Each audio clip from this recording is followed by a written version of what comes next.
Okay, so Ben here again, and as you can see, we are going to do our review for Teenage Mutant Ninja Turtles, the CowaBUNGLE collection, and show that all that glitters is not green, because there is a literal ton of, okay, not a literal ton of videos, but almost every video I've seen has been praising the CowaBUNGLE collection as the best collection ever, and it really isn't. But as you can see, I'm playing here on Xbox, so we're gonna start it up, get the stopwatch going, and show the first reason that it's just not good. So we hit the button, got some good artwork, okay. Note that you cannot hit the button to skip any of this. And 15 seconds. Still on the title art. Well, not even the title screen. 20 seconds. 25 seconds. And again, you cannot hit the button to skip any of this until they start playing the theme song. Nickelodeon.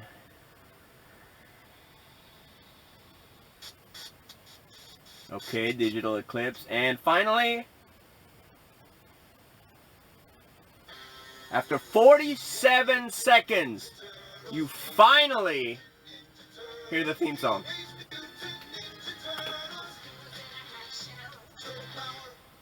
Okay. That's the first problem. The second problem, as you can probably tell, is that's not the original theme song. That's the re-record for the Arcade 1-Up re-release. But, yeah. Honestly, I'll give the rating right now. I would give this an 8, maybe a 7.5, depending on my mood. But, yeah, online is terrible. I got one match. Again, because nobody's playing it, because apparently, and was it Electric Underground or somebody who did the frame rate video for review for this, which is one of the few reviews that weren't like glowingly overly praiseful of this stuff, but they said that in the UK, and this is through Nintendo Life, 55% of the versions sold were on Switch, and only 11% were sold on Xbox. So, honestly, as of this point, I have not seen any Xbox-only videos here. And so, I'm going to do a service for the community there. And I'm playing on the Xbox One, so that may or may not affect the loading time there on those first screens and the other gameplays. But the vast, overwhelming majority seem to be on Switch. And then you get some PlayStation reviews either on the PS5 or PS4. And then this version is for both the One and the X, but I'm playing on the One. So, online was terrible, unplayable. The lag is ridiculous, even on, was I on frame 4 or frame 8? They recommend frame 8, but it's terrible, so get your shit together, Konami, or should I say Digital Eclipse. So yeah, automatically, if you're gonna make them online, which is a good idea, but terrible in execution, then we'll go to the games. And Luke got his copy like a day or two before I did, and the first thing he said is there's no sort function. I'm like, how could there be no sort function here? And as you can see, you got play game, enhancements, watch, change region, change game, and back. So you've got all this great stuff, but you can't sort. And what did I do with my notes? They're buried somewhere here. So, like, first of all, you could just make a list, right? Castlevania Collection is great. It's got a list. You can choose every game, see every game right away. But this is kind of sorted by platform. It goes from arcade to Super Nintendo to Genesis to NES to Game Boy. Okay, so, but it's default and you can't change it. What I would prefer, Alphabetical, kind of works. Chronological order, that's the one I would want most. Just a fucking basic list. And sorry, but there might be a few F-bombs in here.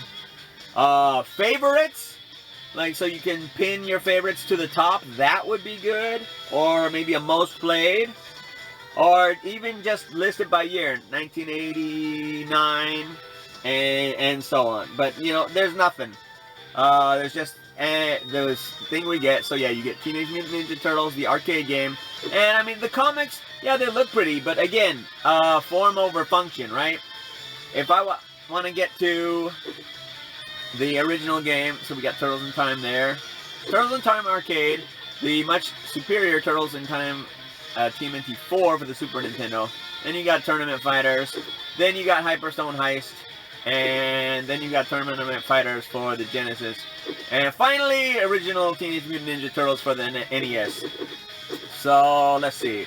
1, 2, 3, 4, 5, 6. 6. You have to click 6 times to get here, and then right in the middle, I guess would be 7, is Teenage Mutant Ninja Turtles 2, the arcade game. So, yeah, it's just, and it seems arbitrary because, like, arcade is first, which kind of makes sense, but then if you're going, what, alphabetically, wouldn't Game Boy be next? If you're going chronologically, NES would definitely be first on the list, even before the arcade. But, yeah. Whatever. TMNT 3, the Manhattan Project.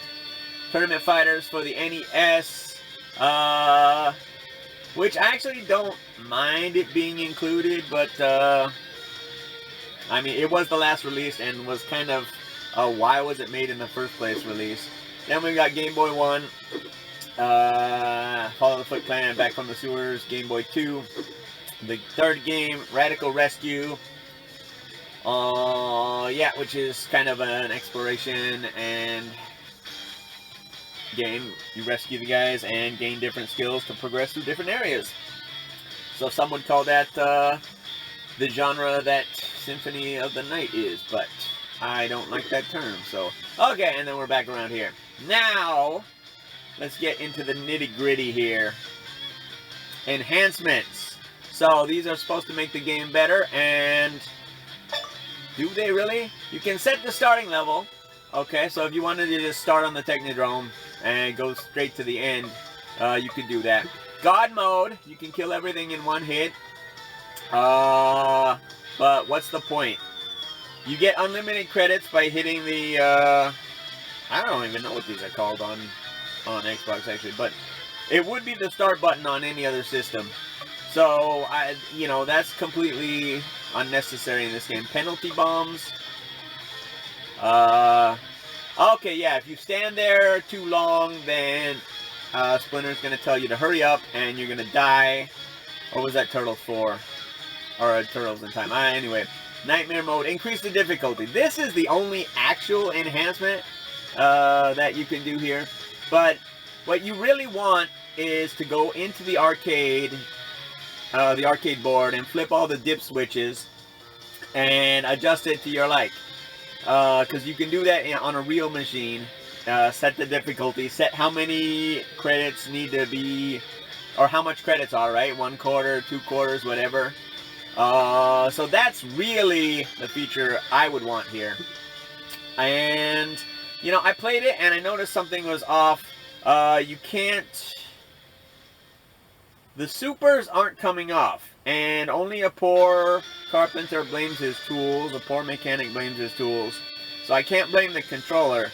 The only thing I can figure is the input lag, which, again, was mentioned in that video I watched to be up to 6 frames. And, yeah, for most people, you might not notice it, but you're definitely going to feel it in one of the later games I talk about. And I even saw it when I was playing Turtles in Time for Super Nintendo. I hit left, and then I looked, and I saw him turn left. Not instantly. So that's exactly why I try not to buy too many shooters for the Switch, because not only do they have the input delay, the dock adds another millisecond of input delay, and you just can't have that if you're playing games that require finesse. But anyway, that's the arcade game. Okay, supposed to be the highlight of the system. Then we've got Turtles in Time, which is much better than the remake from Ubisoft, so I'm glad this version is in here. Set starting level again, God mode, again with unlimited credits, there's no point. Button dash, so yeah, you can either hold the right button or left button in the direction you want and start running that way, or you can press a button and start dashing. Some people prefer button dash, some don't, but again, this is something that should be on the dip switch and is actually in the options menu on the Super Nintendo. Penalty bombs again, nightmare mode, turbo mode, allows players to move at double speed. Huh. Again, I've never actually used that, but we beat that. Then we got Turtles 4, Turtles in Time. Again, like I said, there's input lag. I'm pretty sure in this game, a X and A are simultaneously is your special move, but again, with the lag, it doesn't always come out. Other games, it's actually a quick X combo, so jump immediately followed by attack to get it out, like Turtles 2 for the Nintendo. But either way, almost everyone online says you hit them at the same time.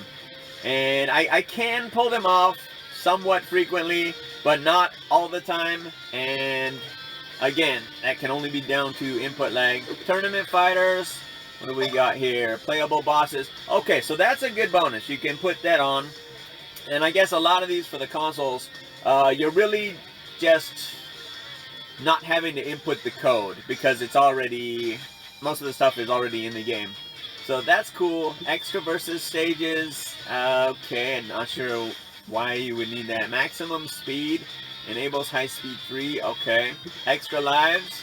Set up to 10 credits. So that's useful. But again, I'm pretty sure there's a code for that. Okay. And all of these reset once you turn the power off. Because I had turned God mode on. There was a problem getting my achievement for arcade mode. But that was my fault for booting up not connected to the internet. Hyperstone Ice, that played pretty well. I was happy with that performance. What are the moves again? Set starting level, friendly fire. So the, what is it, lives code or whatever? There are codes here, but they're not represented in the things. But honestly, you don't really need them for this game. You get more than enough lives and more than enough continues in the regular options. Tournament Fighters for the Genesis is the one one of the three I haven't played. Playable bosses on, off, okay. That's the only one. And this is the one I had the most issues with because, you know, as you know, I played it last year and beat it last year. And there's no save states. I ain't gonna lie, save states for this game are actually helpful. But even if they are kind of cheating. But yeah, especially level 4 with the, well no, the first issue, I started playing the first level, and I was getting hit a lot more than I ever have in, it came out in '89, so 33 years of playing the game, and it's like, why am I getting hit so much? Okay, and then the dam, I actually had difficulty avoiding the seaweed in some parts, which I rarely do. Then in level 3, there's the short jumps in the sewer. And I have never had so much difficulty making those jumps in my life. It's the short tap. Because, you know, there's 3 types of jumps. There's the short jump, there's the medium jump, and then there's the full spin jump. Depending on how long you hit the button. But, yeah, that one right there. You go in there, you go down that ladder, and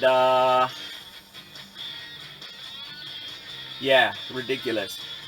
But okay, so yeah, input lag, and this is already one of the most difficult games, if not the most difficult game on the collection, and the one people love to hate and hate to love. So if it's worse than, you know, the original Nintendo, then you're not doing anyone a service. It's just disgusting. Konami, Digital Eclipse, you need to fix this input lag with a patch or something. Fix the menu or lack thereof with the sorting, with something. But yeah. Anyway, yeah, those jumps right there. You just tap the button and you go over them, no problem, until playing this version. And again, it could be the Xbox, it could be all the versions, it could be the Xbox One and not the series, but yeah. Anyway, moving on. What are the options here? Remove slowdown, okay, that's a good option. Remove sprite flicker, okay, that seems like a good option. I didn't use them. You don't need them. I don't think it's gonna affect your enjoyment of the game any. But yeah, this was almost unplayable, and what set me off. And honestly, I didn't want to play any of the games after I started with this. But yeah. Anyway, moving on to Turtles 2. What are the options here? Set starting level, okay. Remove slowdown, flicker, yada yada. Easy menu navigation. Okay, like what? Why wouldn't that be a thing from the start? God mode, okay. Most enemies in a single hit. Again, unnecessary. Extra lives is good. Oh, wait, maybe it didn't reset, because that's actually on. Whoa! I don't know how that happened, but... So you start out with 10 lives. Again, that's easier than using the code. Don't really need it. Once you get to that stage with the infinite bikes, you can build up lives. Fancy jump kicks? Earlier during... I don't see the point of that. Never use that. No idea. But anyway. So again, with that, you're going to want to hit AX in rapid succession, or X square, I guess, if you're on the PlayStation. What is it? BY if you're on the Switch. I don't have a controller handy, or do I?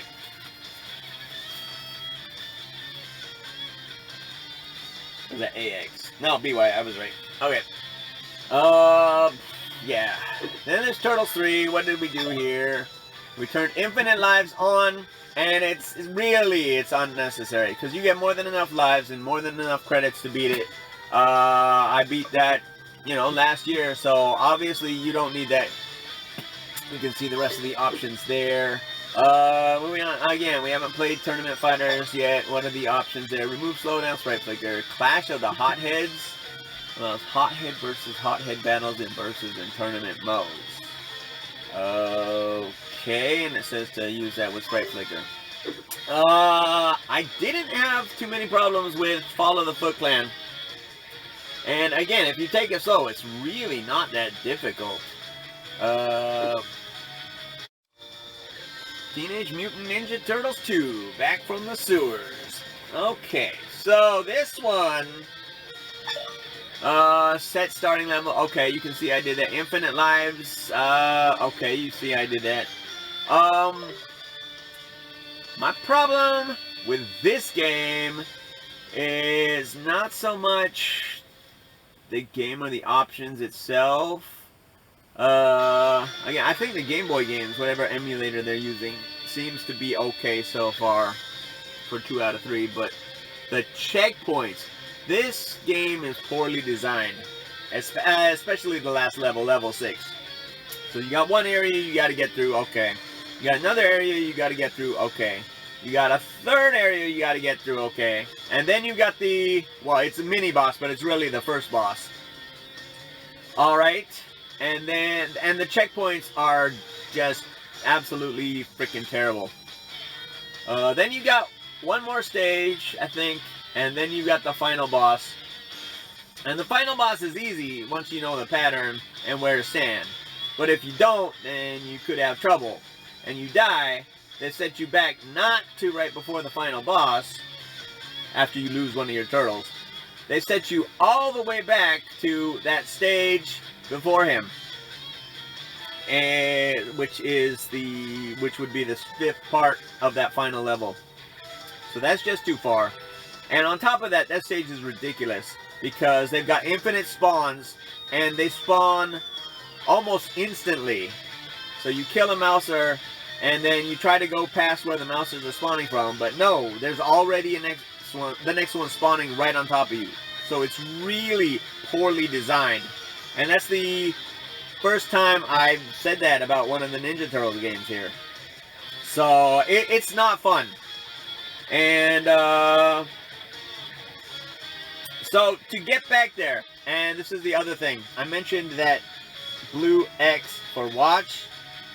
So what you can do for most of these games is start watching, and you don't even have to watch it. You can skip forward to the final boss. Then you press one of the buttons to jump in. You can make a save state, exit the game, load that save state, beat the game, and in most of the games the achievement will pop.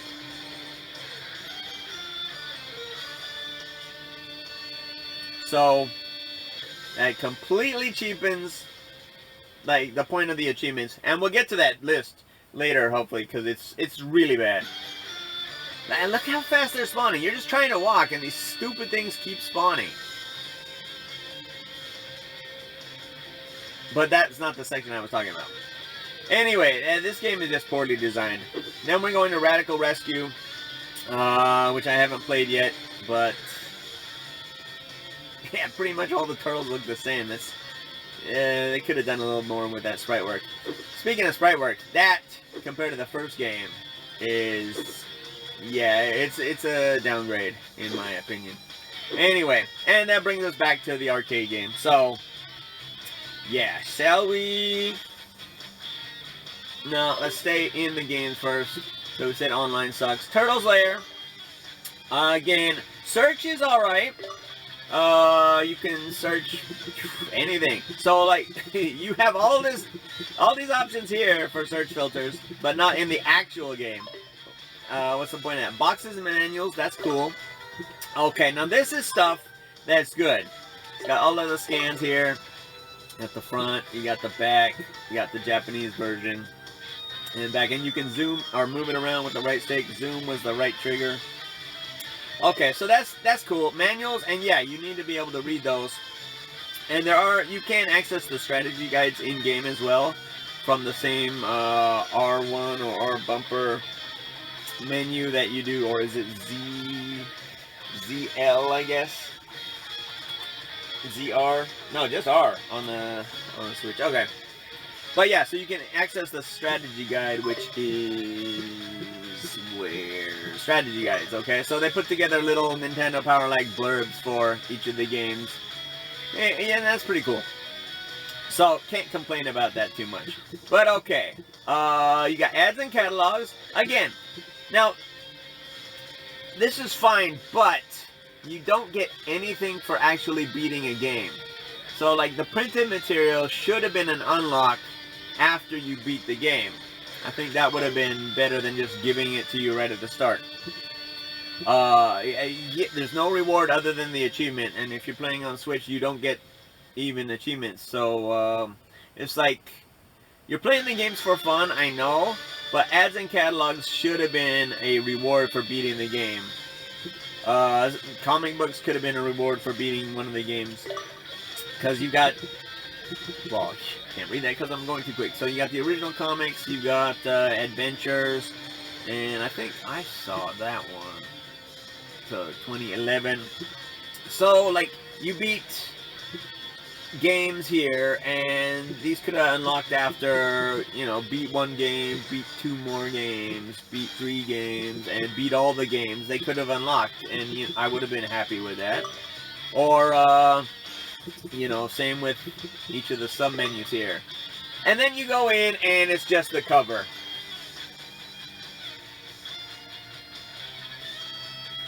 Like, you couldn't at least have had, like, the entire first issue for us to read. I understand not having all the comics, but the first issue would have been nice. Maybe the last issue would have been nice. But yeah, I mean, it's just a gallery of the covers, and it's cool, but it's not enough. I mean, yeah, you're getting 13 games for $40, but they have input lag, so they're not even the best versions of the games. And same with the animated shows. So we've got 1987 here. Click on that, season 1.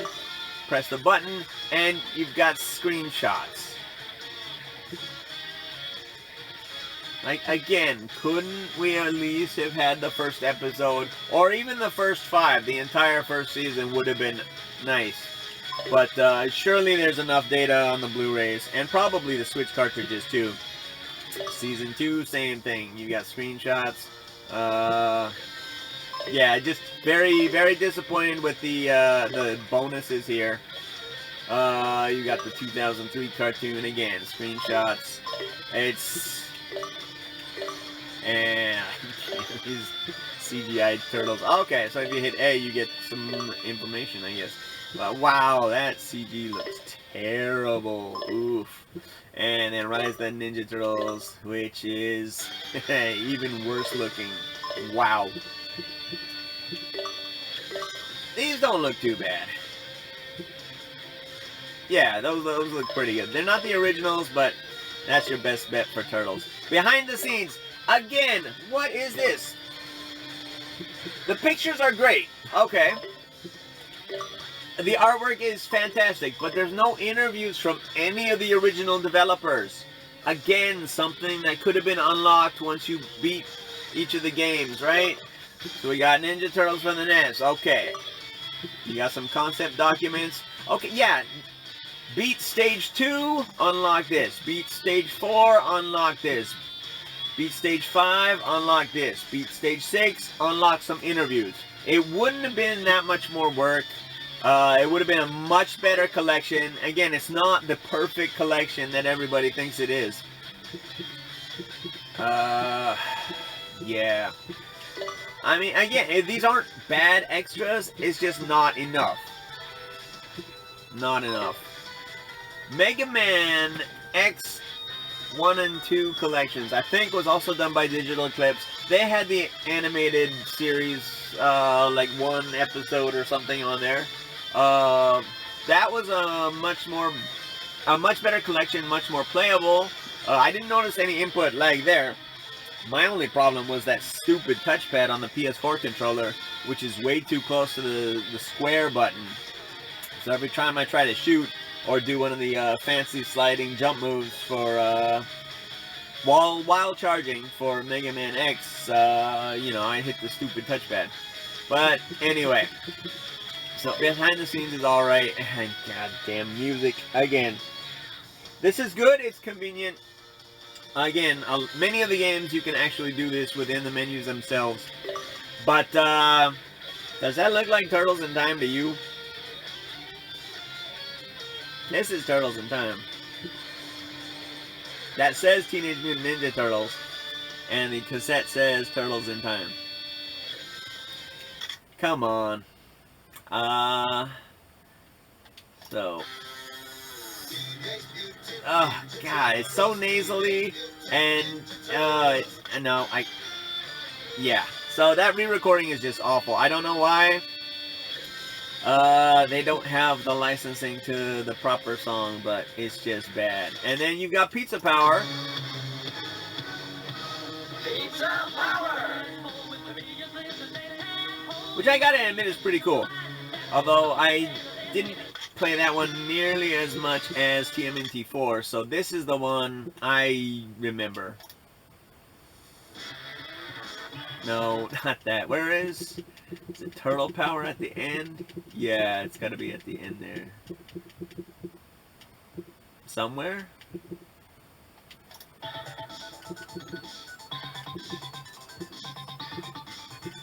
Thank you, Turtles. Developer credits. There we go. Turtle Power! Okay, so I mean, I got no complaints there. It's just that's the one I remember playing the Super Nintendo version as opposed to the arcade one, which is fine. Again, the soundtrack's great. I got no complaints except for the flub on the artwork here. Strategy guide. Yeah, so that's the actual game itself. Again, because of the input lag, it's kind of ruined my experience with this. I was kind of over it. I did play almost all of these games last year.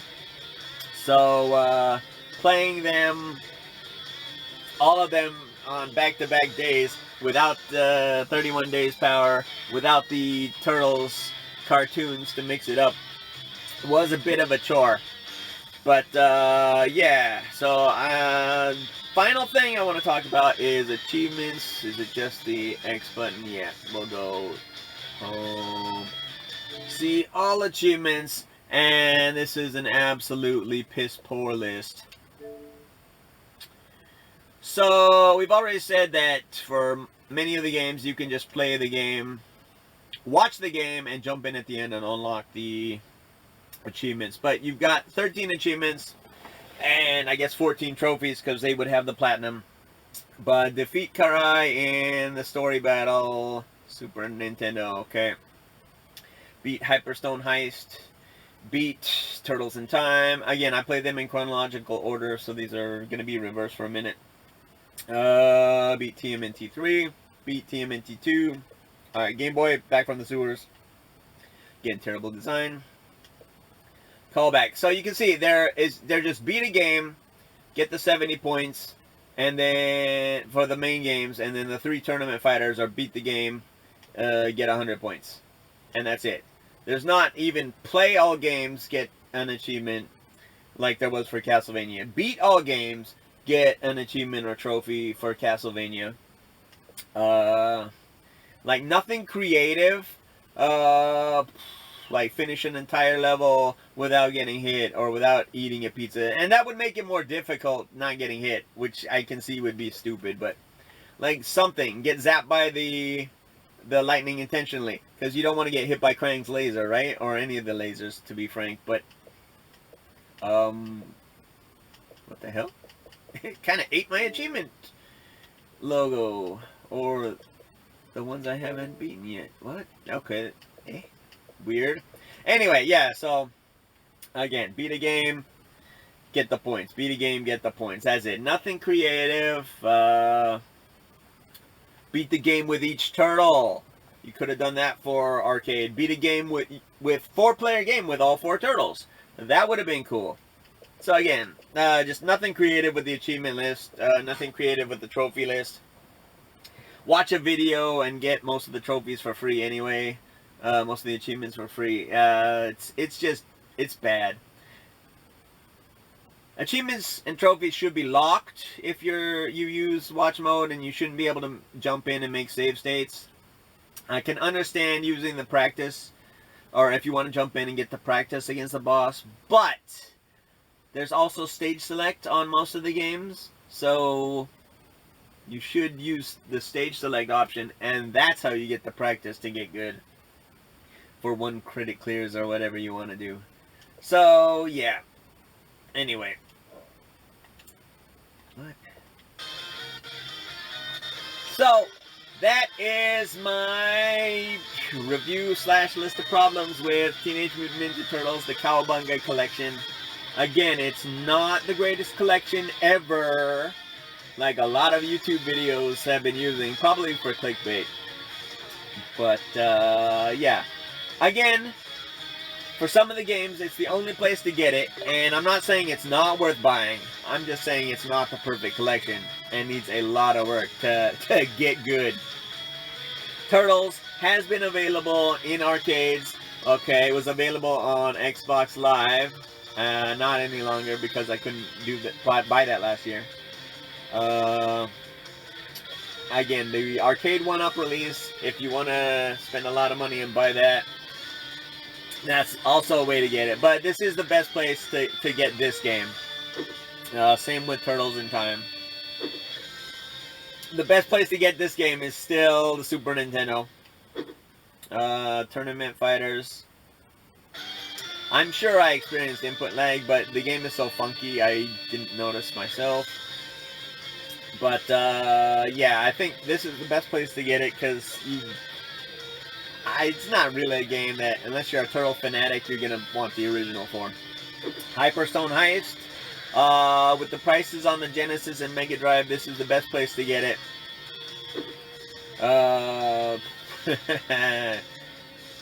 I think you can watch the Nerd's video for his opinions on how this game functions. Yeah, input lag, the Nintendo is the best place to play this. But again, yeah, like I said, for a lot of people, this is going to be the best place to play it, and certainly the most cost-effective option. But if you have access to the actual games themselves, you're better off playing those than on the CowaBUNGLE collection. And that's just the hard truth. So, sorry this video went a little long, but it's my honest personal take on the CowaBUNGLE collection.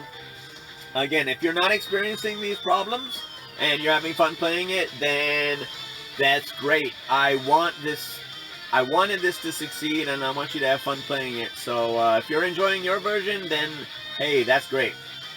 But for me, I just think Digital Eclipse could have done a lot better with the games themselves and with the extras.